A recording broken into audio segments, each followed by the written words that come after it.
नमस्कार. सारंग रेसिपीमध्ये तुमचं सगळ्यांचं पुन्हा एकदा स्वागत आहे. तर आज आपण शिंपल्यांचं कालवण कसं करायचं ते बघूया. आधीच्या व्हिडिओमध्ये मी तुम्हाला शिंपले कसे साफ करायचे आणि कसे धुवायचे ते मी दाखवले होते. तर आता आपण त्या शिंपल्यांपासून कालवण कसं करायचं ना ते बघणार आहे. तर आपण त्यासाठी काय काय साहित्य लागले ते बघूया. आता इथे मी शिंपले घेतलेले आहेत. शिंपले स्वच्छ धुवून मी गरम पाण्याने ते स्वच्छ साफ करून घेतले आणि 2 ते 3 पाण्याने थंड पाण्याने स्वच्छ धुवून घेतलेले आहेत. आता आपण मसाल्यासाठी काय काय लागणार ते बघूया. मी एक कांदा घेतलेला आहे, एक थोडंसं खोबरं घेतलेलं आहे, कोथिंबीर, अर्धा टोमॅटो, आल्याचा 1 इंच तुकडा आणि 5-6 लसणाच्या पाकळ्या, कोकम घेतलेले आपण चवीनुसार. इथं फिश मालवणी मसाला घेतलेला आहे मी. तुमच्याकडे जो मसाला अवेलेबल असेल तो तुम्ही वापरा. मटण मसाला वापरला तरी चालेल. लाल तिखट, मीठ आणि हळद. तर आपल्याला काय करायचं आहे, मसाला करायचा पहिल्यांदा. तर जर काय कढईत पहिल्यांदा थोडंसं तेल टाकून कांदा चांगला लालसर भाजून घेऊया आपण. अगदी नॉमिनल तेल टाकायचं आहे आपल्याला मसाला भाजण्यापुरता. तुम्ही हे गोवन पद्धतीने पण शिंपले करू शकता. गोवन पद्धतीमध्ये मसाला भाजायची गरज नसती. तुम्ही आलं, लसूण, खोबरं आणि ओलं खोबरं वापरतात त्यांच्यात, आणि कांदा हे तुम्ही मिक्सरला जरी वाटला आणि ते डायरेक्ट जरी थोडंसं तेलावरती कांदा परतून त्यावर परतला ना आणि त्यात तो मसाला वापरला ना तरी तुम्ही त्या गोवन पद्धतीने करू शकता. आणि अशी मालवणी पद्धती ते खूप पद्धती आहेत. तर मी तुम्हाला माझ्या पद्धतीचं दाखवतो. आमच्याकडं या पद्धतीनंच करतो आम्ही. तर आपण याचा कांदा चांगला लालसर असा भाजून घेऊया पहिल्यांदा. आता आपला कांदा बघा चांगला असा गुलाबीसर भाजून झालेला आहे. त्यातच आपण खोबरं टाकायचंय. खोबरं तुम्ही ओलं खोबरं पण वापरू शकताय.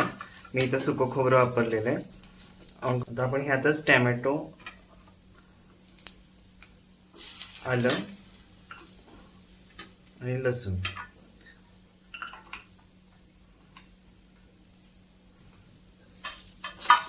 हे सगळं आपण व्यवस्थित चांगला गोल्डन ब्राऊन परतून घेणार आहे. आणि थंड झालं की मग आपण तो मिक्सरला चांगला वाटून घ्यायचा आहे मसाला. म्हणजे एक 5 ते 10 मिनिटं चांगला मसाला परतून घेतो. आपला मसाला चांगला गुलाबीसर असं भाजून घेतलेला आहे. आता मी गॅस बंद करणार आहे आणि 5 ते 10 मिनिटं मसाला आपला चांगला गार होऊन देणार आहे आणि मग तो आपण मिक्सरला बारीक वाटून घेऊया. आता मसाला बघा, मी असा मसाला चांगला बारीक वाटून घेतलेला आहे मिक्सरला. त्यात आपलं तेल पण तापलेलं आहे. त्यात आपण मसाला पहिल्यांदा भाजून घेऊया व्यवस्थित. तर हा मसाला सगळा आपण तेलात टाकून घेऊया. मसाला बारीक गॅसवरती आपल्याला चांगला तेल सुटोपर्यंत चांगला भाजून घ्यायचा आहे.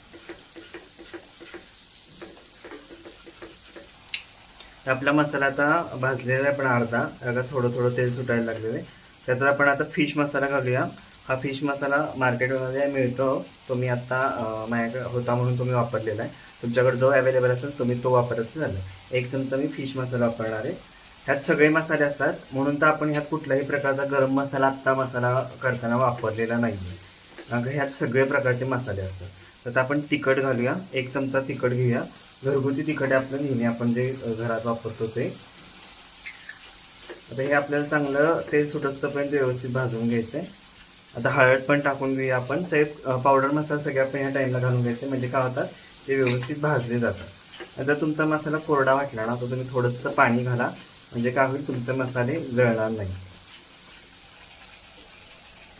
आता आपला मसाला भाजलेला आहे चांगला. तर आपण त्यात तिसऱ्या टाकून घेऊया आणि शिंपले टाकून घेऊया.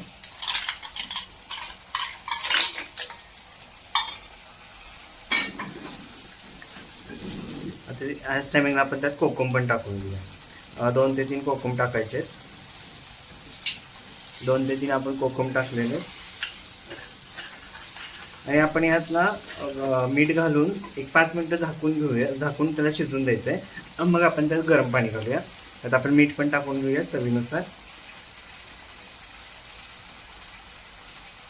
तुम्ही अशा सुक्या पण हे शिंपले छान लागतात खायला डिश म्हणून. शिंपले मसाला म्हटला तरी चालेल तुम्ही अशा पद्धतीने केले तरी.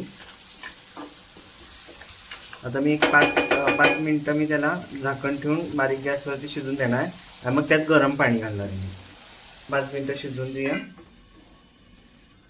त्यात आपण झाकण उघडून बघू. 5 मिनिटं झाले. आपले शिंपले पण चांगले व्यवस्थित शिजलेले आहेत. तर आपण त्यात पाणी घालूया. पाणी गरमच घालायचं, गार घालायचं नाही अजिबात. मग तुम्हाला कसा रस्सा पाहिजे त्या पद्धतीने पाणी त्यात ॲड करा.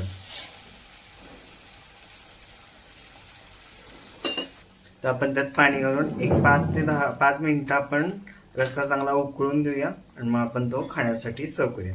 आता मी झाकण ठेवून एक 5 मिनिटं तर एक उकळी येऊन देणार आहे, म्हणजे आपले शिंपले चांगले शिजतील.